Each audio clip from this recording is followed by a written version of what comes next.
नमस्कार दोस्तों, जय माता दी। आज मैं आपको सावन के सोमवार की व्रत कथा सुनाने जा रही हूँ, जिसे सुनने से भगवान शिव जी की कृपा हमेशा आप पर बनी रहेगी। तो प्रेम से बोलिए शिव जी की जय, माता पार्वती की जय। एक बार की बात है, नारद जी ने एक बार भोलेनाथ की स्तुति कर पूछा, प्रभु आपको प्रसन्न करने के लिए सबसे उत्तम और सुलभ साधन क्या है? हे त्रिलोकीनाथ, आप तो निर्विकार और निष्काम हैं, आप सहज ही प्रसन्न हो जाते हैं। फिर भी मेरी जानने की इच्छा है कि आपको क्या प्रिय है। शिव जी बोले, नारद जी वैसे तो मुझे भक्त के भाव सबसे प्रिय है, फिर भी आपने पूछा है तो बताता हूँ। मुझे जल के साथ साथ बेलपत्र बहुत प्रिय हैं। जो अखंड बेलपत्र मुझे श्रद्धा से अर्पित करते हैं, मैं उन्हें अपने लोक में स्थान देता हूँ। नारद जी भगवान शंकर और माता पार्वती की वंदना कर अपने लोक को चले गए। उनके जाने के पश्चात पार्वती जी ने शिव जी से पूछा, हे प्रभु, मेरी यह जानने की बड़ी उत्सुकता इच्छा हो रही है कि आपको बेलपत्र इतने प्रिय क्यों हैं?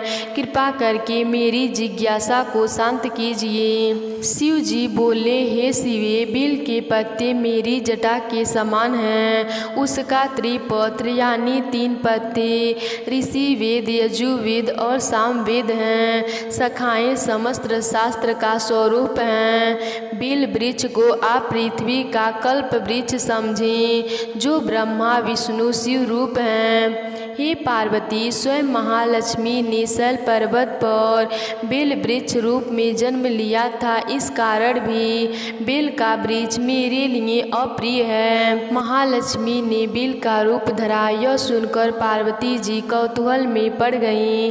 पार्वती जी कौतूहल से उपजी जिज्ञासा को रोक न पाईं। उन्होंने पूछा, देवी लक्ष्मी ने आखिर बेल वृक्ष का रूप क्यों लिया? आप यह कथा विस्तार से कहें।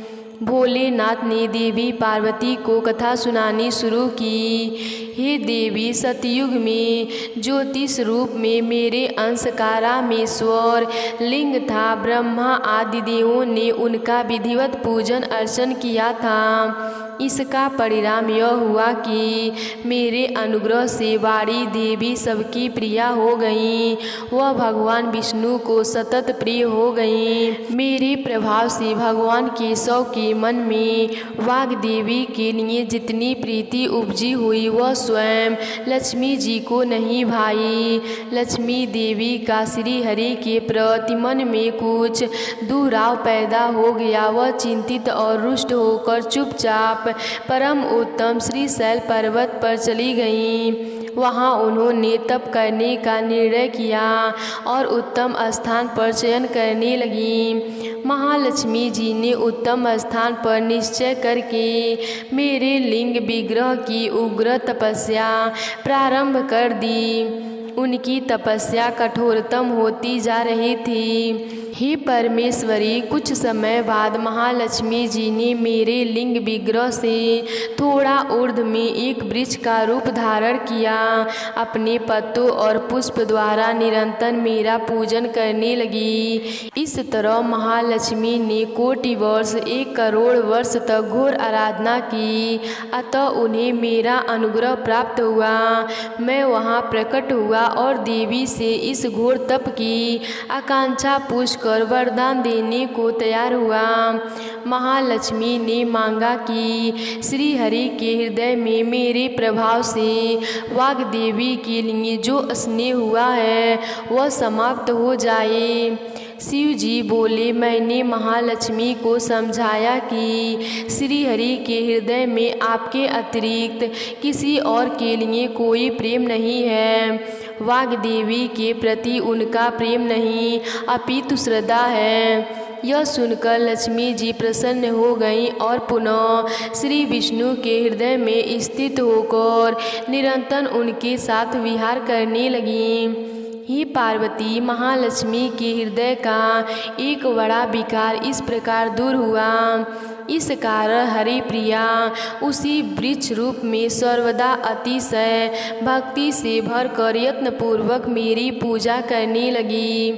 हे पार्वती, इसी कारण बिल का वृक्ष, उसके पत्ते, फल फूल आदि मुझे बहुत प्रिय हैं। मैं निर्जन स्थान में बिल वृक्ष का आश्रय लेकर रहता हूँ। बिल वृक्ष को सदा सौर तीर्थ मानिए सर्ववेदमान मानना चाहिए, इसमें तनिक भी संदेह नहीं है। बिल पत्र, बिल फूल, बिल वृक्ष अथवा बिल काष्ठ के चंदन से जो मेरा पूजन करता है वह भक्त मेरा प्रिय है। बिल वृक्ष को शिव के समान ही समझो, वह मेरा शरीर है। जो बिल पर चंदन से मेरा अंकित करके मुझे अर्पण करता है, मैं उसे सभी पापों से मुक्त करके अपने लोक में स्थान देता हूँ।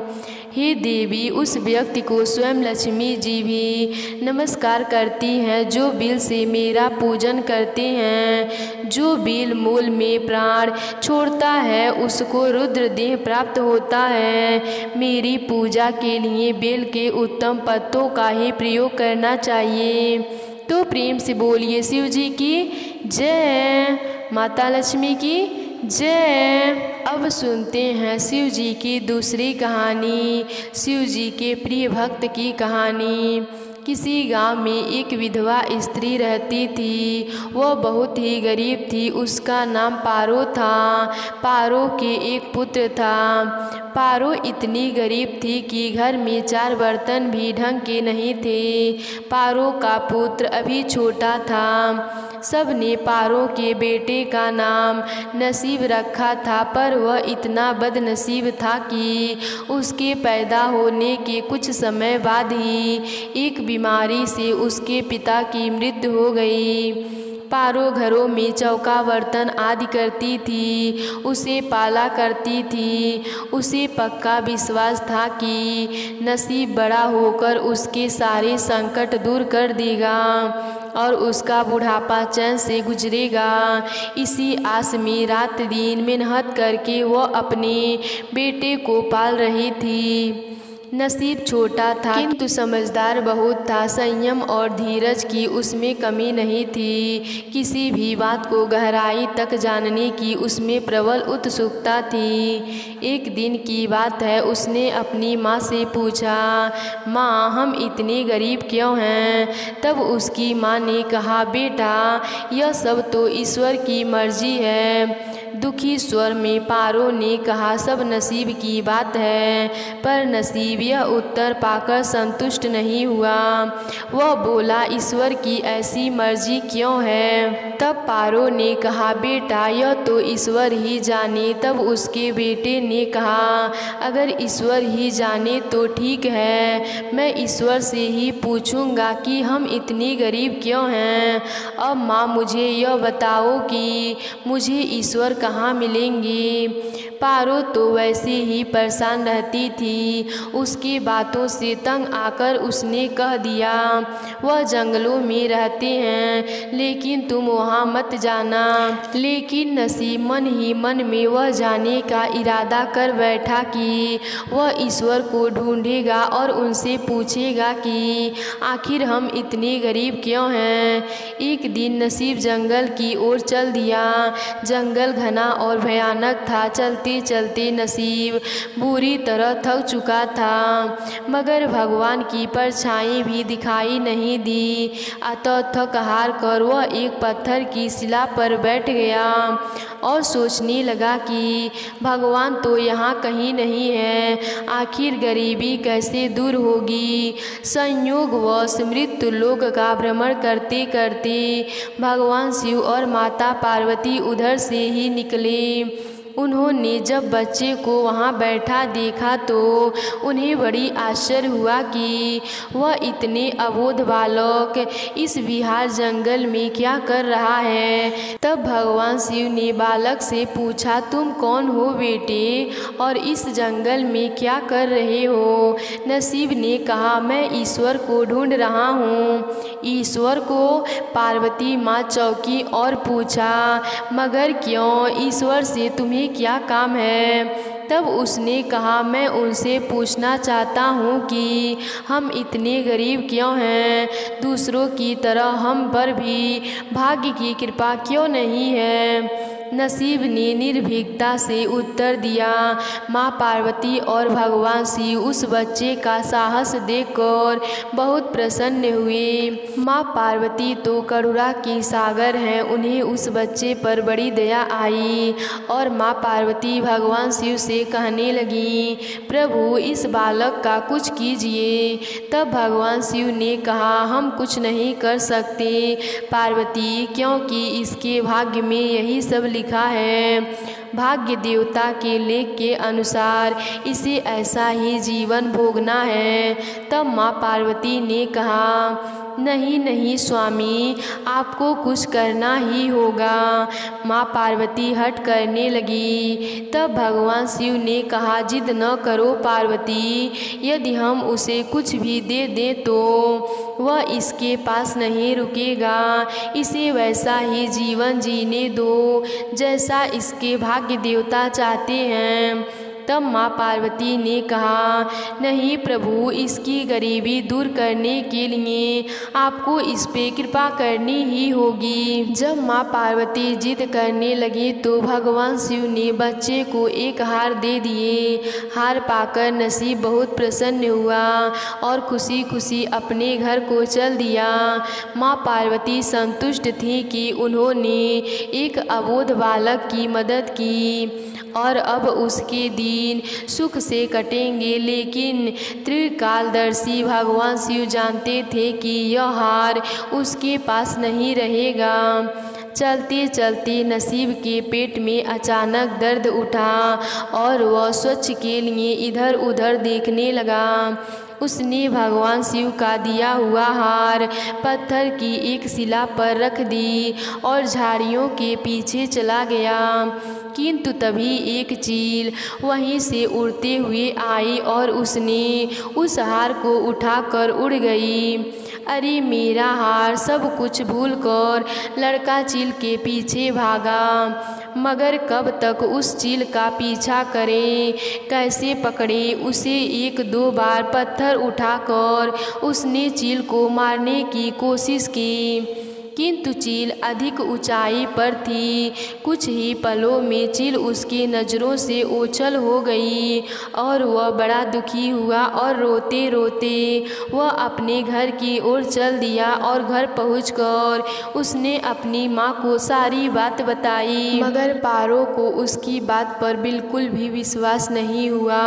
हाँ, उसकी बात सुनकर वह उदास जरूर हो गई, लेकिन नसीब माँ की उदासीनता देख और हदों उत्साहित नहीं हुआ। उसने मन ही मन में निर्णय किया वह कल फिर वहीं जाएगा और भगवान शिव को अवश्य ही दंड देने को कहेगा। माँ पार्वती को वह अपनी विपदा सुनाएगा।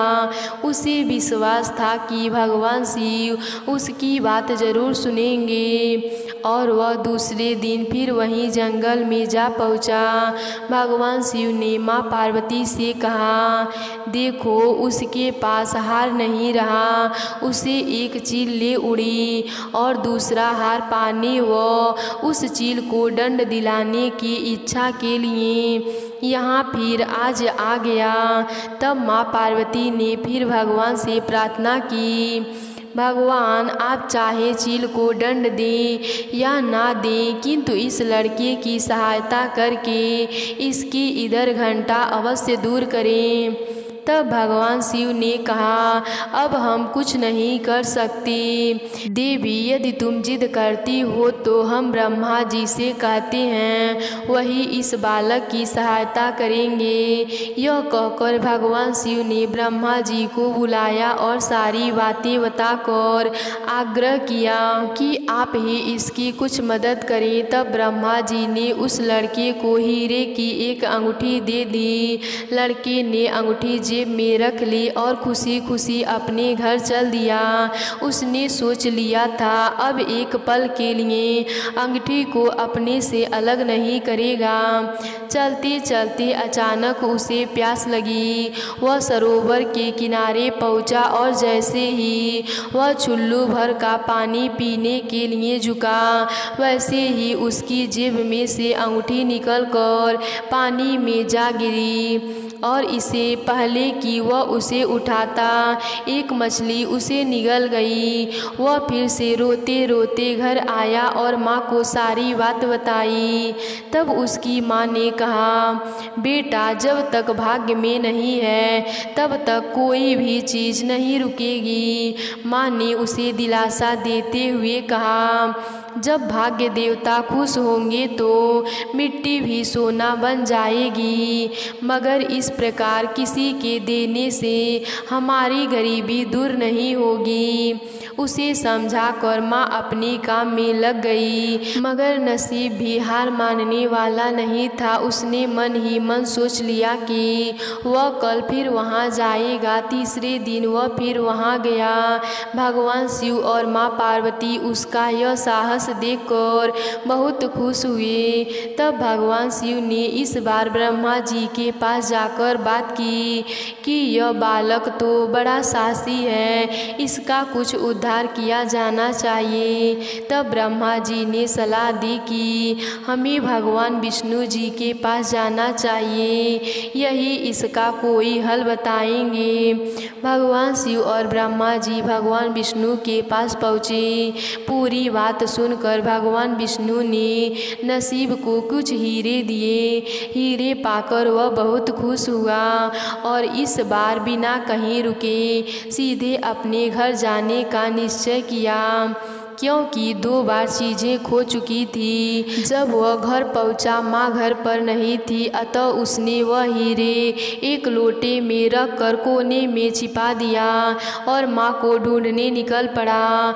वह मन ही मन सोचने लगा, अब माँ को किसी के घर काम करने की क्या आवश्यकता है, अब तो वह अमीर हो गए। उधर पीछे से चोर उसके घर में घुसने लगे और जो भी सामान हाथ में लगा लेकर भाग निकले। उस सामान में वह लोटा भी था जिसमें हीरे रखे थे। जब वह अपने माँ के साथ वापस आया तो देखा हीरे गायब हैं। इतना ही नहीं, घर का दूसरा सामान भी गायब है। अब तो उसकी माँ को बहुत गुस्सा आया। वह बोली, क्यों मुझे नई नई कहानियाँ सुनाकर पागल बनाता रहता है, सारा दिन आवारा की तरह इधर उधर भटकता रहता है और शाम को पिटाई की डंड से कोई ना कोई कहानी सुना देता है। माँ की डांट सुनकर लड़का रोने लगा। वह तो केवल वही जानता था कि जो कुछ भी उसने बतलाया वह सच है।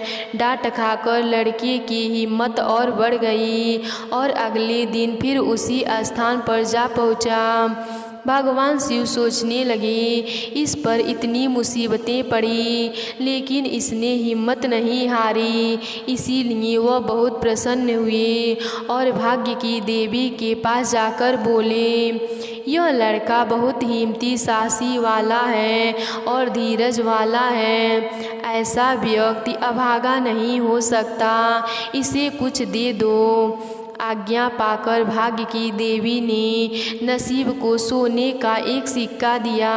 सिक्का लेकर वह खुशी खुशी अपने घर को चल दिया।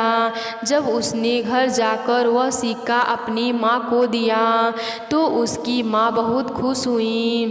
अब क्योंकि उन पर भाग्य की देवी की कृपा हो गई, अतः सारे काम भी अपने आप ही शुभ शुभ होने लगे।